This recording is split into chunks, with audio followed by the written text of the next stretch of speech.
Oi gente, eu sou Cutis Negra, seja bem-vindo, bem-vinda ou bem-vinda a mais um vídeo do meu canal. Continuando a série de vídeos pro mês da consciência negra, onde eu tenho falado aí sobre representatividade, sobre referências, trazendo também as minhas vivências. Eu decidi nesse vídeo convidar algumas pessoas, alguns amigos, para compartilharem suas vivências enquanto pessoas pretas. Então caso você ainda não seja inscrito no canal, já se inscreve, ativa o sininho e também já deixa o seu like para ajudar no crescimento do canal. Agora coloca a peruca e vem comigo. Para que eles pudessem compartilhar comigo e com vocês as vivências deles, eu resolvi fazer as mesmas perguntas. E eu separei em 3 momentos: passado, presente e futuro. No passado eu pedi para que eles falassem um pouco sobre vivências enquanto crianças pretas, situações que eles possam ter vivido ou se o racismo era um assunto abordado dentro da família. No presente, como eles lidam com o racismo atualmente, como eles lutam contra esse racismo no seu dia a dia, na sua rotina. E na terceira pergunta, sobre o futuro, é como eles imaginam que a luta racial, como eles imaginam que o mundo vai estar daqui a alguns anos, a gente lutando contra esse racismo, a gente lidando contra esse racismo no nosso dia a dia, o que eles pensam. Mas antes de começar tudo isso, eu vou pedir para vocês prestarem atenção aí, porque eles vão se apresentar para que vocês saibam quem são essas pessoas pretas maravilhosas. Meu nome é Tatiana Mendonça, eu sou professora de capoeira, sou especializada em educação infantil. Olá, meu nome é Indigente Zu. Eu sou drag, eu comecei a me montar há alguns meses, desde o carnaval, estou aqui até hoje. Fora da drag, meu nome é Júlio Andrade, eu sou costureiro, sou dono de um ateliê, faço roupa de terreiro, eu estudo teatro na UFRN, eu toco também um grupo de maracatu aqui de Natal e tenho envolvido com essa arte negra há algum tempo, né? Também sou de terreiro já há 6 anos, então a dança negra, a arte negra está presente na minha vida desde muito tempo. Eu sou Daniele Catorza, publicitária. Confesso que eu demorei e hesitei um pouco em fazer esse vídeo porque nos últimos dias eu fiquei bastante impactada com o que aconteceu. Esse dia 20 de novembro está sendo bem mais difícil do que alguns outros, porque na véspera de uma data que é para trazer reflexão e trazer um pouco de consciência do cenário atual em relação à luta negra, né, de existência, de resistência, a gente teve um crime brutal e que infelizmente não é exceção, mas a proximidade da data, o fato de eu ter assistido o vídeo com áudio, me deixou bastante impressionada. Eu tive um dia bem ruim. Olá, eu me chamo Douglas, tenho 30 anos, sou aqui do Rio de Janeiro, sou mercadólogo, terapeuta holístico, tarólogo e formando em psicanálise. A primeira pergunta é: quais são as suas principais lembranças da infância enquanto uma criança preta? A minha, com toda certeza, é lembrar da super proteção da minha mãe enquanto eu e meu irmão estivéssemos em algum lugar sem o responsável, sem ela ou sem o meu pai por perto, porque ela sabia que alguma coisa poderia acontecer com a gente só por estarmos naquele lugar, em qualquer lugar, sendo crianças pretas. Eu tenho algumas lembranças enquanto criança negra, né, da minha infância, e é eu me tornando escrava de uma ditadura estética, que é a indústria da beleza, que impõe isso pra gente. E eu me via fazendo junto com a minha mãe uso de produtos químicos para melhorar o cabelo e enrolar mais o cabelo, que acho que isso era uma forma da gente se sentir melhor, ser mais bem visto e quisto dentro da sociedade e se sentir, né, assim, mais bonito também. Mas a gente sabe que o cabelo negro acaba sendo, infelizmente, uma extensão do racismo que a gente acaba sofrendo ao longo da vida. Eu lembro de usar durante um bom tempo, assim, anos até, produtos para melhorar o cabelo. E hoje em dia eu me livrei disso, graças a Deus. Eu também tenho lembranças de eu frequentar junto com a minha família terreiros de candomblé, de umbanda, que é uma forma da gente estar cultuando, né, a nossa ancestralidade, estar valorizando ali o nosso sagrado e de viver em comunidade, né? Então são coisas que eu vivo até hoje, né? Eu sou candomblecista e grande parte da minha família é também. Uma outra lembrança que eu tenho é de eu frequentar desde pequena, né, capoeira. Enfim, a capoeira é isso, né, cara? É um símbolo de resistência negra. Foram trazidos pelos negros africanos, escravizados aqui. E aí eu lembro que só de eu estar perto do atabaque, do berimbau, que são instrumentos negros, eu sentia alguma coisa que me impulsionava ali para algo que na época eu não sabia o que era, mas que ressoava muito forte dentro de mim. Quando eu lembro de infância, eu lembro muito... Eu nasci em um bairro periférico aqui de Natal, chamado Rocas, e eu lembro que tinha um bar na frente da minha casa. Eu lembro muito que a gente dançava na frente do bar, eu pequeno, dançava gera samba ainda, que depois eu veio o tchan. Dançava assim, essas brincadeiras, e eu era muito, muito viadinho, né? Eu era uma criança viada. Aí o racismo agiu, eu tinha que ser essa coisa mais normativa, mais masculina, não podia ser essa coisa mais afeminada. Então eu apanhei algumas vezes por causa disso. E eu entendo que o racismo afetou toda a minha criação, né? Eu era uma criança que pintava, que desenhava, ficava muito na rua, mas sempre minha mãe pedia pra ter cuidado, pra que eu andasse com o cabelo cortado, andasse bem vestido, andando com a bolsa no meio da rua e tal. E eu acho que a minha mãe e minha avó são referências muito fortes pra mim, né? A minha avó morreu quando eu tinha 8 anos, então eu lembro muito da minha infância com ela. Eu me senti mais a falta dela hoje, depois de adulto, né? Ela faz muita falta. E também a minha mãe, ela me influenciou bastante na minha estética, no meu gosto musical. Sempre desde pequeno, ela tá ouvindo Zeca Pagodinho, ouvindo Marisa Monte, ouvindo Banda Reflexos, assim. Então, é uma coisa que eu peguei pra mim também, eu gosto muito disso daí. Também de unhas escuras, né? Só que a minha tá uma...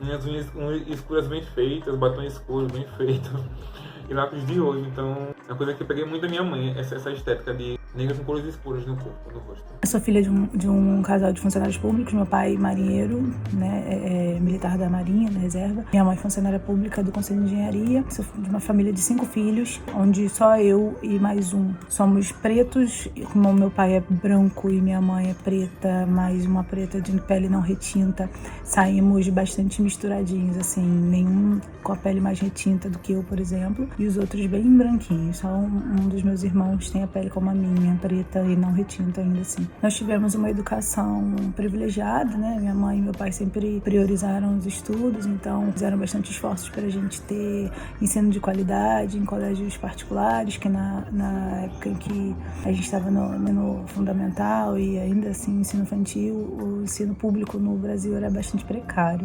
Atualmente não é tão diferente assim, mas antes era bem pior. E assim tivemos todos a educação particular, desde o ensino fundamental e educação infantil até a graduação. Minha experiência enquanto mulher preta, numa sociedade onde, na minha classe social, que era uma classe média baixa, mas ainda assim era considerada classe média, era complicado não me ver, não me reconhecer nos lugares onde eu frequentava. Na minha escola, nas escolas por onde eu estudei mais de uma, né? Era complicado não ter outros iguais, sabe? Não me ver representada por outras pessoas da minha cor. Eu, por muitas vezes, fui a única aluna preta da sala. E isso era bastante latente. Eu sempre me incomodei com isso desde muito pequena. E ser mulher preta num Brasil racista que a gente e ser criança preta é muito complicado, porque eu me lembro da minha infância, eu não gostava da Xuxa, porque eu não me via ali, não tinha uma paqueta preta, eu não me identificava. Na verdade, na época, a única pessoa preta que você via na televisão, a única mulher preta que eu via na televisão, de memória agora, da minha infância mesmo, era a Glória Maria no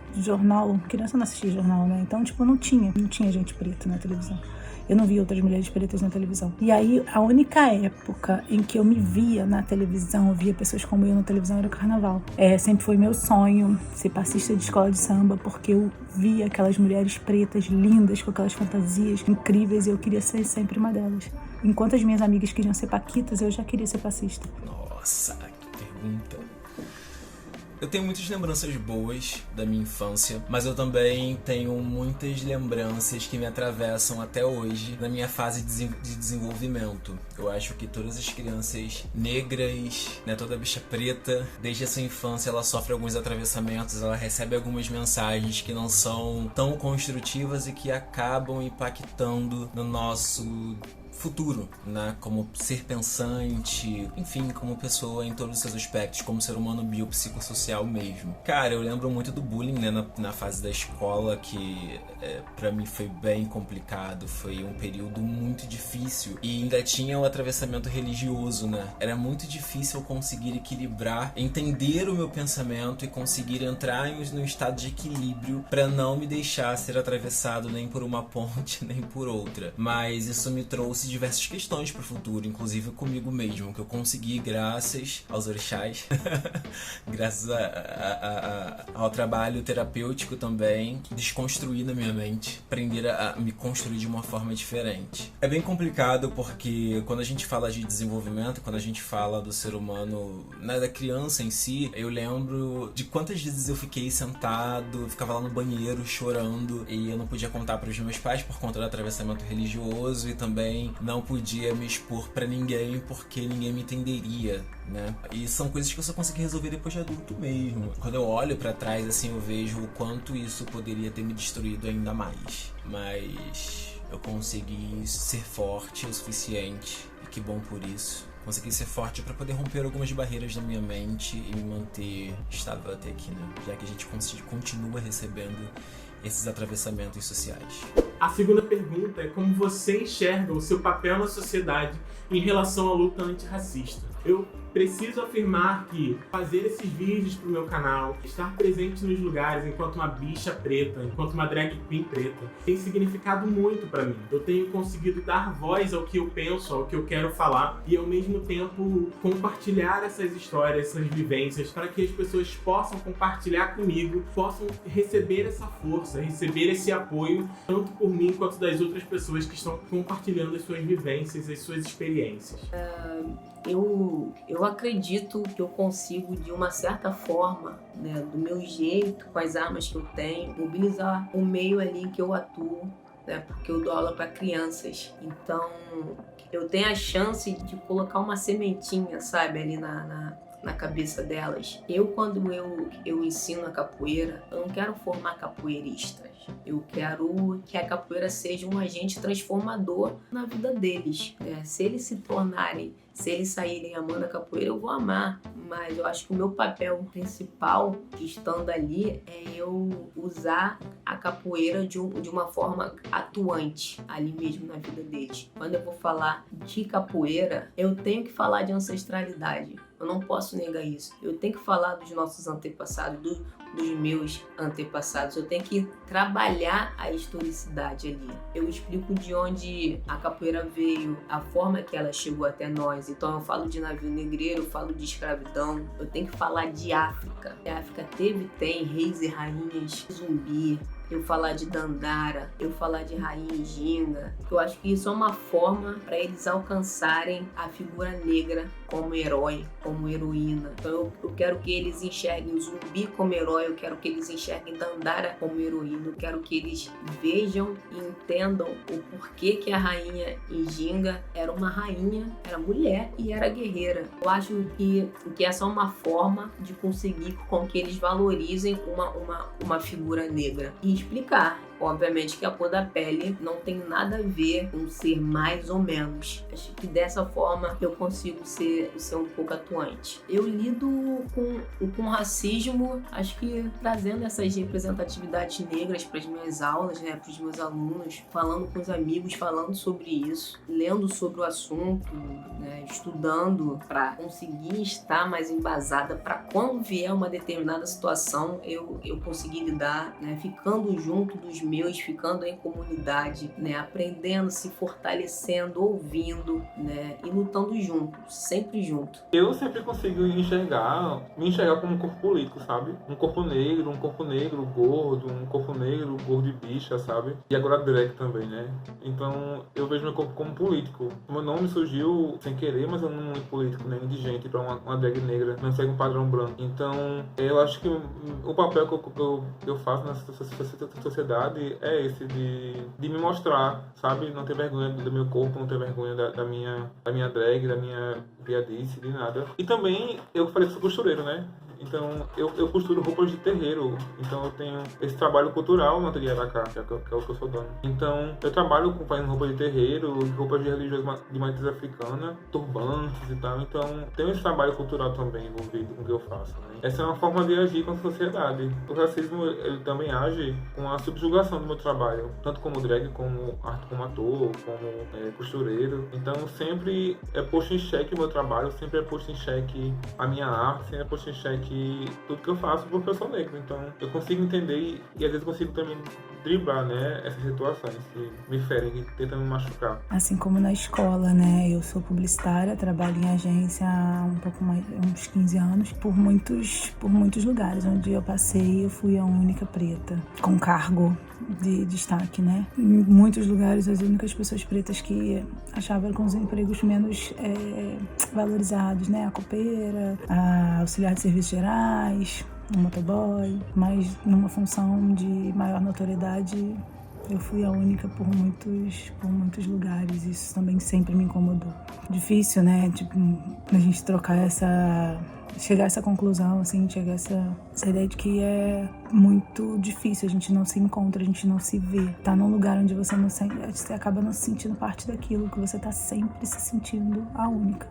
Você não tem outra pessoa com as mesmas dores que você para trocar uma ideia. Você não tem uma pessoa com os mesmos ideais que você, com uma história parecida, com exemplos parecidos para conversar. É bem ruim. Isso me toca há muito tempo e isso, inclusive, foi motivo para eu, enquanto gestora, no momento em que eu fui gestora de uma equipe, eu só contratei profissionais negros. Eu tinha uma equipe toda preta. E ainda assim foi difícil, porque até no momento de seleção eu via poucos currículos pretos para eu selecionar, sabe? Eu tive que ficar catando. Ei, você não tem um amigo preto do mercado, não? Ele é redator, ele é diretor de arte, é atendimento. Manda o currículo, pede aí. Eu fiquei catando, porque os currículos que eu recebi eram sempre de pessoas brancas. Hoje eu tenho uma outra atribuição numa outra agência e tô feliz de não ser a única preta mais no lugar, sabe? Foi, inclusive, por conta disso a minha opção, porque foi uma opção por ideologia, assim, foi uma escolha por ideologia. Estar num lugar onde eu não era mais a única preta, estar num lugar com outros iguais, com gente com as minhas dores, com os meus valores, com questões como as minhas para serem discutidas diariamente, isso faz toda a diferença. Bom, na época da faculdade, eu participei de uma movimentação bem interessante, que foi importante para compreender cada vez mais o nosso espaço e o que poderia ser construído dentro da sociedade, né? Até porque, se a gente for falar de espaço, enfim, isso me ajudou a construir outras coisas. Por exemplo, no meu dia a dia, quando eu era gestor, eu procurava buscar os meus para estarem dentro das equipes que eu ajudava a montar, com o que eu montava. Claro que isso é muito pouco, mas sempre tento trazer algo diferente para minha vivência que me ajude nessa reconstrução, porque eu acredito que é dessa forma, né, que a gente vai construindo aquilo que é importante para que essa movimentação se torne cada vez maior. E eu não vejo essa representatividade nas mídias, não consigo me ver no que existe hoje, tanto na mídia digital assim como na mídia que a gente assiste de uma forma geral. Eu tava pensando justamente sobre essa questão esses dias. Eu já fui uma pessoa um pouco mais tolerante, né? Mas eu acho que a gente já chegou num momento em que a gente precisa entender até que ponto a gente precisa ser tolerante de fato, né? Tolerante, eu digo no sentido não é de aceitar, tá? Eu digo tolerante de você, às vezes, não botar o dedo na ferida do outro pra ele entender que ele precisa se atualizar e que ele precisa de fato buscar essa informação, né? De uma forma em que ele não pratique mais o que ele vem praticando. Atualmente eu não sou tão tolerante com essas questões. Eu acho que, assim, a gente vive um momento em que as pessoas, elas têm, pelo menos as pessoas da minha faixa etária, que têm o mesmo acesso que eu, elas têm justamente isso, acesso o suficiente pra buscar essas informações e não reproduzir aquilo que possa me ferir de alguma forma. Então eu acho que eu sempre tento, na verdade eu sempre tento debater, mas com um pouco menos daquela cabeça de professor que eu tinha antes, lá no início, quando eu comecei a entender cada vez mais, a me entender cada vez mais e a debater sobre isso. A terceira pergunta é: como você acha que a luta antirracista e a pauta de direitos raciais vai estar daqui a 10 anos? Eu confesso que é muito difícil imaginar como a gente vai estar daqui a 10 anos, como o Brasil vai estar em relação ao racismo daqui a alguns anos. Nós vemos representatividade, nós vemos vozes negras sendo ouvidas, pessoas pretas ocupando os lugares, mas ao mesmo tempo que isso acontece, nós também recebemos notícia de casos de racismo, de morte de pessoas pretas por causa do racismo diariamente. Então é muito difícil imaginar daqui a 5, 10, 15 anos. Óbvio, a gente vê a mudança de 10 anos pra cá, a gente vê a mudança da nossa infância pra hoje, mas ainda assim é uma ferida que tá aberta há centenas de anos. Então tudo que a gente pode fazer, toda vez que a gente pode falar, toda atitude que a gente pode tomar, ou debate que a gente pode criar acima do racismo, falar sobre a consciência negra, não só no mês da consciência negra, não só em novembro, todo momento é preciso que a gente fale, que a gente escute as pessoas pretas, porque é dessa forma que a gente vai conseguir sonhar e realizar esse sonho de que o Brasil pode se tornar um país antirracista. Eu enxergo o progresso daqui a 10 anos. Eu acredito que tem que ter esperança, né? A gente não tá nessa vida aqui à toa. Eu acredito que cada ser que tá aqui tem uma missão. Vem aqui só para marcar presença, assim, a gente tem que lutar, principalmente nós negros, por igualdade. Essa coisa de democracia racial não existe. Eu acredito sim que daqui a 10 anos tem um progresso, mas reparação é um projeto a longo prazo, né? Longuíssimo, por sinal, né? Nossos passos vieram de longe, né? Acredito que o movimento negro tenha um papel importantíssimo para que isso possa acontecer. Eu só enxergo isso também se nós negros colocarmos nos espaços de poder pessoas negras que possam nos representar, né? Para que a gente tenha uma condição de luta. Não dá. Quando a gente sonha, a gente fala de futuro, né? E o futuro que eu quero, que eu desejo, tá muito distante, muito distante. O futuro que eu quero eu não vou ver agora. Você não vai ver agora. Isso vai demorar a acontecer. Mas eu sonho sim, sonho com o Brasil que a população negra ela não seja morta diariamente. Sonho com o Brasil que a população negra não seja encarcerada. Ela não seja impedida de ter seus direitos mais básicos. Mas eu confesso que a realidade que a gente vive atualmente é bem complicado, é desanimadora, a gente fica cansado. Eu tô cansado de ver tanta notícia sobre desigualdade, sobre mais um corpo preto estendido no chão. A nossa realidade é que a gente vive num racismo que é estrutural, né? É um racismo que é cotidiano. Então, tu imagina, na véspera do Dia da Consciência Negra, temos um supermercado em que os seguranças do supermercado espancam até a morte um homem negro. E aí, pensa você acordar de manhã, você negra, negro, acordar de manhã no Dia da Consciência Negra, que já é um dia marcado por lutas, você vai e acorda com essa notícia. Sonhar eu sonho bastante, mas é desanimador. E aí é por ele, é por essa família, é por esse irmão que faleceu e por outros, pelas crianças, pelos negros que são injustiçados, que a gente tem que lutar. Eu sonho, mas só que eu só vou ver isso. Aliás, eu não vou ver isso. Quem vai ver vão ser os meus. Eu enxergo progresso sim, mas é o que não tá certo, sabe? A nossa liberdade ainda tá em xeque, ela não é plena. Os corpos negros, né? Ainda mais que são visivelmente negros. Então é um progresso, mas sempre com aquele medo, sabe? De acabar tudo e de repente ela ia ser, sabe? Revogada, sabe? Isso é muito possível. Infelizmente no Brasil há uma segurança muito forte para os corpos negros, né? Então é tipo isso, é muito perigoso negro no Brasil e no mundo ainda. Na minha infância, a sociedade era tipo, eu acho que mudou algumas coisas, mas outras não mudaram, sabe? As comunidades, elas vivem de outra forma. As carentes, né, periféricas, elas têm outra vivência de acolhimento, de se ajudar, de se acolher, de dar suporte um pro outro, né? Então eu vejo que algumas coisas se mantêm ainda e outras mudaram, né? Tipo, hoje em dia, eu acho que as pessoas estão bem mais precoces e estão tendo acesso a alguns debates muito cedo, né? Sobre serem LGBTQIA+, sobre negritude, sobre gênero, sabe? Sobre muitas coisas que são importantes serem dialogadas. Não é na minha infância. Tipo, cabelo, por exemplo. Eu só fui ter cabelo grande, assim como tenho hoje, depois dos 23 anos, porque eu já trabalhava, então eu deixando o cabelo crescer. Mas quando eu era pequeno, era cortado. Então esse movimento da estética, né? De ter o cabelo grande, de enxergar bonito o cabelo grande. Na arte também, né? A arte também estava muito presente no teatro, na música, histórias sendo contadas. Então há uma diferença muito grande. Eu não via quando era pequeno, né? Mais um dia 20 de novembro, dia da paciência negra, em que a gente tem que falar de coisas que já eram para estar sabidas, sabe? Eu acho o Dia da Consciência Negra é super importante e tal, mas eu gostaria de não precisar ter um dia desse que as pessoas pudessem ter essa consciência em todos os outros dias, né? Mas já que não tem, estamos aqui e vamos falar disso incessantemente em todos os outros dias do ano, não só no dia 20. É um convite que eu te faço. Vamos pensar a consciência negra todos os dias das nossas vidas, porque a gente que é preto não tem escolha. Isso é um problema que o branco criou, é um problema que o branco tem que trabalhar.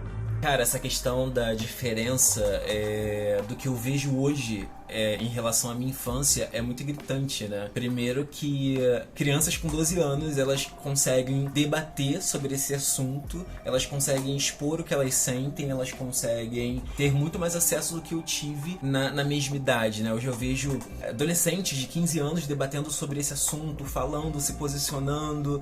Eu acho, inclusive, que embora as mídias não abram o devido espaço pra gente, eu acredito que as redes sociais, elas tenham colocado não, né? Na verdade, nós conseguimos, através das redes sociais, colocar cada vez mais as nossas opiniões, e isso tem me deixado bem feliz de ver que eu sim consigo enxergar, não a sociedade diferente, mas eu consigo enxergar os nossos diferentes. Eu consigo enxergar pessoas não aceitando o racismo, eu consigo enxergar nós pretos não aceitando qualquer opinião que possa nos ferir, não aceitando qualquer coisa, não nos colocando em segundo plano, nos posicionando, cada vez mais nos informando para que a gente consiga o devido progresso, né? E isso me deixa bem feliz, assim, eu fico bem contente quando eu vejo o nosso povo, sim, ele está progredindo, o nosso povo, sim, ele está andando. Acredito que nós pretos estamos nos movimentando para estar no topo e não nos submetermos mais a